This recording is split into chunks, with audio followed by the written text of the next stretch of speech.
대통령에게 밉보이면 이렇게 되나 싶었다. 이 한마디가 대한민국을 뒤흔들었습니다.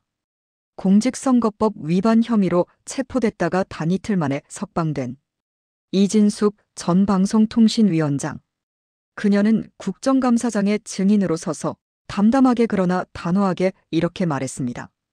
이 정부는 비상식이 뉴노멀이 됐습니다. 오늘 우리는 이 말을 곱씹어 봐야 합니다. 그녀가 말하는 비상식의 정체는 무엇이었을까요? 좋아요 한번 눌러주시고 지금부터 권력과 공정의 경계를 함께 파헤쳐 보겠습니다. 이진숙 전 위원장은 한때 보수 언론의 상징으로 불렸습니다. MBC 워싱턴 특파원, 대전 MBC 사장, 그리고 방송통신위원으로까지 그녀는 언론 자유의 현장에서 수십 년을 보냈습니다. 그런데 어느 순간 권력에 밉보인 사람이 되었습니다. 지난 2일 경찰은 출석 불응을 이유로 그녀를 체포했습니다. 수갑이 채워졌고 언론은 이를 실시간으로 보도했습니다. 하지만 이틀 뒤 법원은 체포가 부당하다며 즉각 석방했습니다. 그녀는 말했습니다. 자동 면직된 뒤 하루 만에 수갑을 채워 압송당했다. 상상조차 못한 일이다. 공직선거법 위반 혐의는 정치적으로 민감한 죄목입니다. 하지만 적용이 공평하지 않다는 게 문제입니다. 좌파 성향 인사들의 유튜브 출연이나 정치적 발언은 표현의 자유로 감싸집니다. 그러나 보수 인사가 비슷한 언급을 하면 정치 개입으로 수사받습니다. 이진숙 전 위원장은 유튜브 방송에서 이렇게 말했습니다. 민주당이나 좌파 집단은 우리가 상상할 수 있는 모든 걸 하는 집단입니다. 이 발언이 국가공무원법 위반이라고 고발당했습니다. 정말 이것이 수갑을 채워야 할 정도의 범죄였을까요? 그녀가 느꼈던 굴욕은 단순히 체포가 아니었습니다. 그건 권력에 찍혔다는 낙인이었습니다. 그녀는 국감장에서 이렇게 말했습니다. 왕복 4시간 거리 대전 경찰서 조사를 4번이나 받았다. 그리고 휴대폰 포렌식까지 참여했다. 그런데 영등포 경찰서는 가짜 출석 요구서를 만들어 이진숙 6차례 출석 거부라는 자막을 방송에 내보냈다. 그녀는 자신을 방송의 희생양이라 표현했습니다. 그녀의 주장은 단순한 억울함이 아닙니다. 언론인 출신 공직자를 향한 경고의 메시지로 읽힙니다. 이제 우리는 묻지 않을 수 없습니다. 왜 이 정부의 법은 특정 방향으로만 작동할까요? 좌파의 발언은 표현의 자유, 우파의 발언은 법 위반. 법은 중립적이어야 합니다. 하지만 이 나라의 현실은 법이 아니라 정치가 수갑을 찹니다. 이진숙 전 위원장이 말한 비상식의 뉴노멀. 그건 바로 이런 현실을 말하는 겁니다. 권력이 불편해하면 법이 움직이고 언론이 조롱한다.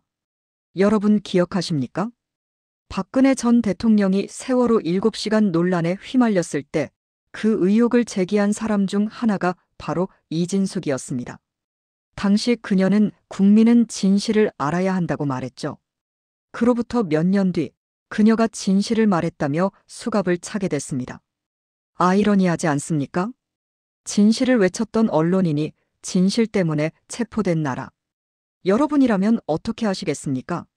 대통령에게 밉보였다는 이유로 하루 만에 수갑이 채워진다면 그건 법치입니까? 아니면 보복입니까? 지금 우리가 보고 있는 건 수사입니까? 아니면 보복 정치의 또 다른 형태입니까? 이 사건은 단순한 개인의 불운이 아닙니다. 그건 정치 권력이 언론인에게 보내는 신호입니다. 입 다물고 조용히 있으라. 이 신호를 가장 먼저 알아챈 사람은 언론이었습니다. 하지만 언론은 침묵했습니다.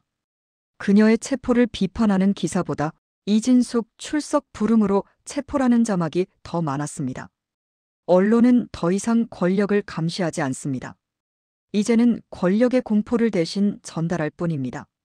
법의 이름으로 권력이 움직일 때 우리는 그것을 법치라 부릅니다. 하지만 지금 벌어지는 일은 법을 이용한 정치입니다. 이진숙의 사건은 경고입니다. 다음엔 누가 될지 모릅니다.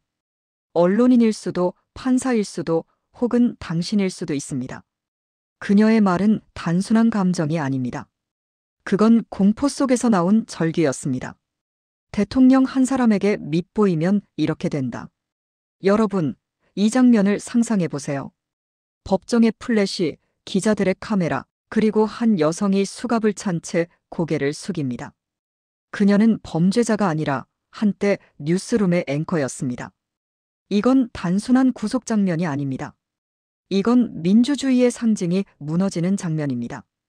법은 강자에게 약하고 약자에게 강해졌습니다. 그때 법은 이미 정치의 도구가 된 겁니다. 이진숙 전 위원장의 사건은 끝난 게 아닙니다. 그건 대한민국의 공정이 어디까지 흔들렸는가를 보여주는 하나의 시험대입니다. 우리는 지금 선택의 기로에 서 있습니다. 법이 정치의 한여로 전락할 것인가, 아니면 다시 국민의 법으로 돌아올 것인가? 여러분은 어떻게 생각하십니까? 이진숙의 체포, 그건 공정한 법의 결과였습니까? 아니면 정치의 분노였습니까? 우리가 침묵하면 다음은 또 다른 이진숙이 될 겁니다. 권력은 늘 새로운 희생양을 필요로 하니까요. 정의는 침묵 속에서 만들어지지 않습니다. 진실은 누군가 말할 때 살아납니다. 오늘의 이야기가 의미 있다고 느꼈다면 좋아요와 구독으로 여러분의 목소리를 남겨주세요. 그리고 이렇게 물어봅시다. 권력이 아닌 국민이 두려운 나라. 그게 우리가 원한 대한민국 아닙니까?